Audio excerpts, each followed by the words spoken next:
Thank you very much, Paul, for that keynote speech. Now I want to tell you a story about how I was one day minding my own business in my office, and some guy walks in and tells me, "Listen, Mwenesi, I've heard about you, and I would like to have a conversation with you." That conversation was about giving me 3 times my salary and making me the country director of his company. I know, right? Or what about another story of a guy who hosted a reality TV show and ended up becoming the president of the United States? What I'm going to talk about today is personal branding.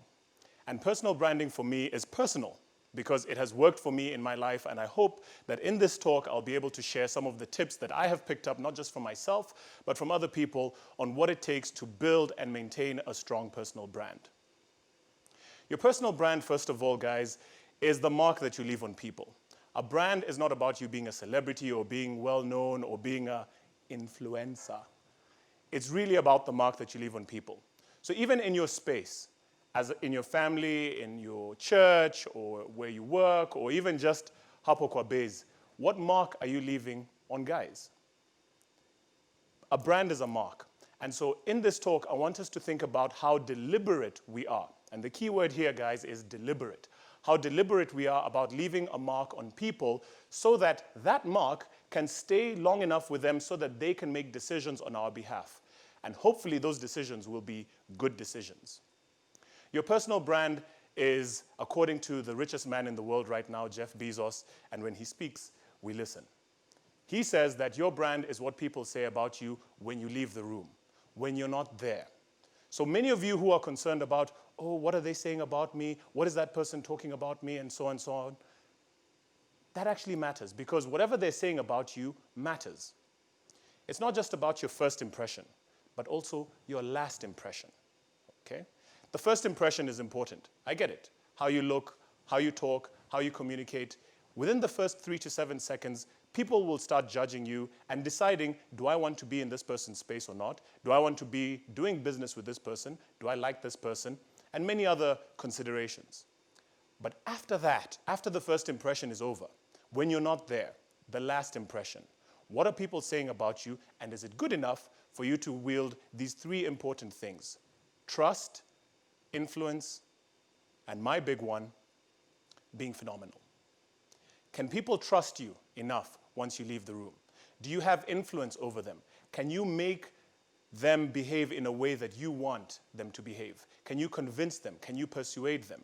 And as a young person, these are skills that you need more, in my opinion, than your technical skills of being able to do something. Because if people can't remember you, it doesn't really matter.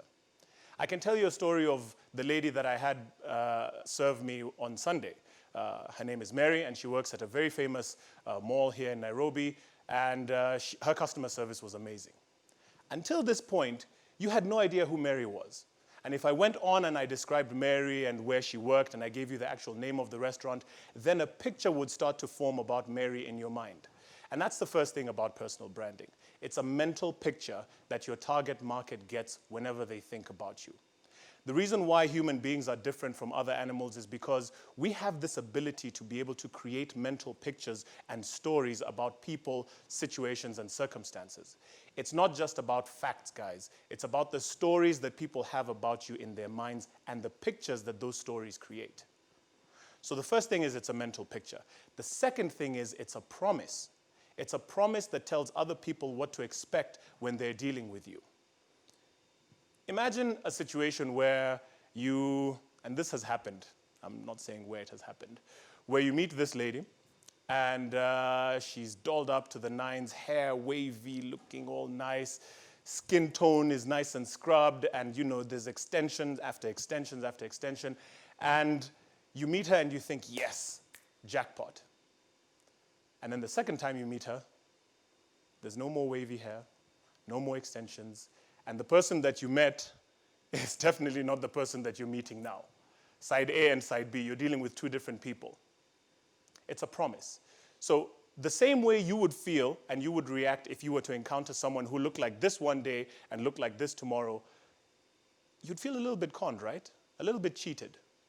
So remember, consistency in branding is very important. The third thing about your personal brand is it wields influence and it creates a relationship with people. A relationship is about frequency. So for those of you who are in relationships where you see someone once or twice a month and you consider yourself in a relationship, I have a news flash for you. You're in a relationship with yourself. Because relationships are about frequency. You need to be there every single time. 2, 3 times, 4 times, 5 times, 15 times if possible. Because that way, it starts to build this thing called influence. And influence is what allows people to move or behave the way you want them to behave. Think about your barber, kinyozi, or your hairstylist. I'm sure many of you, like myself, have been in long-standing relationships with your barber. I'm sure many of you would be stuck on Thika Road on the way to Rongai, and you would swear that no one else is going to touch your hair. I'm sure many of you guys, especially guys, if your barber is not there, you would rather go shaggy for however long. You will travel the ends of the earth just to make sure that you get your guy. It doesn't matter whether there's a barbershop in your building, whether there's a barbershop in your office. It doesn't matter how many barbershops you pass. You will end up going to that one guy because you swear by him.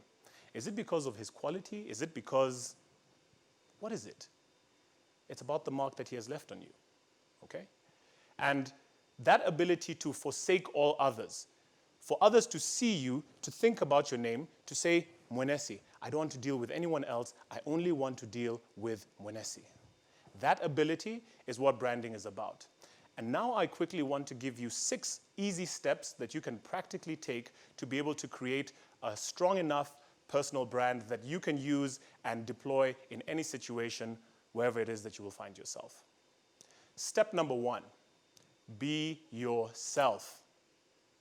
I know, right? That's kind of weird because most people will tell you that branding is about faking it till you make it. Like I said, you cannot fake it. If you are like this today and you're like this tomorrow, you're going to create a little bit of confusion. So rather than trying to do 20 different personas and be 20 different people, rather just figure out yourself. Who are you? What are your strengths? What are you bringing to the table? And use that, okay? I mean, when you look at all the strong personal brands that are around, I think of a guy who, they would consider him to hivi-hivi. He was just a guy who was just there. But then he rose politically through the ranks to become the governor of the capital city of this country. And on the face of it, you would think, that shouldn't work. Or should it?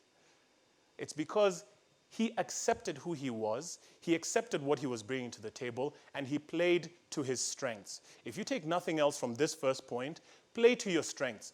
Do you. Keep it 100. All right? Step 1 is own yourself. Know who you are, what you're bringing to the table, and what strengths you have. Step 2 on your branding journey is knowing who you are for, your target market.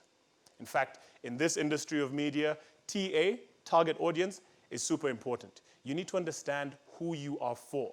Knowing yourself is one thing because personal branding is the intersection between knowing who you are and knowing who you are for. Right there in the middle, that's your brand. Depending on who you are, certain people will easily accept your brand as opposed to others. I want to give my own example. I know that me standing here dressed like this might not be appealing to some of you guys because, I look like I'm a little bit stiff and I look like, I'm not very accessible. But the way I am dressed is exactly for the type of person who I am trying to attract and the type of person who thinks that what I am bringing to the table is important for them. So if some of you are watching this and you're judging me and you're thinking, oh, why should I listen to him because he's in a suit? It might not be for you. And then there are those people who would be watching me and thinking, wow, I like the way this guy is dressed. I like what he's bringing to the table. Maybe I want to meet him. Maybe I want to do business with him. Maybe I just like his whole vibe. Whoever you are, my job is to find 10 more of you, 100 more of you. Because I'm not going to spend my life or my energy focusing on the people who I am not for, but I might as well spend my energy continuously doing what I'm doing and giving my brand to the people who are for me. You will not be for everybody, guys. So the sooner you accept that, the easier it will be to filter out the people who you are for, your target market. And I encourage you to profile whoever it is that you are for. How old are they? What style are they? What level of education? What level of income? What is their profession? Try as much as possible to drill down to the demographic. Demographic being the type of person that might exactly respond to your brand rather than the one who won't respond. So once you know step 1, who you are, and step 2, who you are for, the third step is you need to be seen and heard by your target market. It doesn't count that you have all these amazing skills, all these strengths, all this value, all of this talent, all of this energy, and nobody is seeing it, no one is hearing it. Guys, let me tell you something psychological. People tend to assume that the more they see your face or hear your name, they believe that you are better than the one who they don't see and hear from. It doesn't matter whether the one who they don't see and hear from is doing fantastic work. And this is where you will find that the saying of, my work will speak for itself, doesn't quite cut it. People need to see and hear you. Because the opposite end of that is that people, if they don't see and hear from you enough, you will be overlooked, disempowered, and taken for granted. So make sure that people are aware that you exist. They understand what you're bringing to the table. They like you. And again, focus on your target market. Once they like you and they're aware that you exist and they understand you, ensure that at least you have some credibility. Do the work that you say you're going to do. And finally, create some loyalty, because the more people see and hear from you, they become loyal. And imagine that there is a wave of awareness, understanding, positive impression, and then finally loyalty. Every time someone encounters your name or your face, the mark becomes stronger. The mark becomes stronger. The mark becomes stronger. So you cannot create a brand if you're just there chilling, doing your thing, and expecting that your work is going to speak for itself. Put it out there. And for God's sake, guys, we now have social media. All right? If you're the type of person who's just all about hashtag lunch things and you're not a chef, or hashtag, I'm out here living my best life, traveling, and you're not in the travel industry, you're just wasting that opportunity to get in touch with your target market and help build your personal brand. So whatever it is that you're posting on social media, guys, make sure that it matches exactly the type of persona you want your target market to have whenever you're not in the room. Step number 4, a very simple step. Do what you say you are going to do. If your brand says it is going to cut hair, cut the hair. If your brand says it's going to be a DJ, be a DJ. All right? You can't be 20 things. I encourage you to even find a way to specialize. Become an expert. Become good at something. Okay? Because your ability to deliver on the promise. Remember we said your brand is a promise? Your ability to deliver on that promise is what will get people to not just refer people to you, but get them to order your services or your product or whatever it is that you're bringing to the table over and over and over again. Step 5 is a little bit more complicated, but this is where the brand solidification sticks. Step 5 is you need to blow their damn minds. Blow their minds. Don't just give half measures. All right? I know many of us, especially those of us who are employed, we tend to think that, I'll just do the bare minimum and get out. No. Gotta give extra. I mean, you're playing to your strengths anyway, so you might as well razzle dazzle. You might as well give them a little bit extra. You might as well go the extra mile. Under promise and over deliver. If someone says, I want a haircut, don't just give them a haircut. Give them the haircut. Give them, and you guys know what I'm talking about, give them the massage, give them the little extra treatment, give them a drink, give them something, all right? 5-star treatment all the time, because that is the heat. That is the heat signature that your brand will bring. I mention heat because, back in the day, and, for those of you who have ever looked after livestock, fuga, wanyama, you knew that in order to differentiate your cow from the neighbor's cow, you needed to stick a hot iron in the fire and then, have your initials on that hot iron and then press it on the animal's back to create that mark. So this step 5 of being extra, in fact, that's the word that I'm going to use, be extra. Go long, go the extra mile, all right? That ability is the heat. That's the heat signature. Whenever you watch a movie like, say, The Fast and the Furious, Fast and the Furious, the first movie is about, 2 guys driving in a straight line, drama, action, souped up cars. By the time you're going through the series, Fast and the Furious 2, they've added drug dealers. Fast and the Furious 3, terrorists. Fast and the Furious 4, now they're driving out of buildings into the streets in Dubai. 5, they're driving out of helicopters. In other words, keep pushing the boundaries. Don't change who you are, but just keep adding and giving extra. The final point about personal branding, step 6, is consistency. It doesn't matter who you are or what you do. If you are not doing the same things over and over and over until it sticks, then there's no point. Because branding takes time, guys.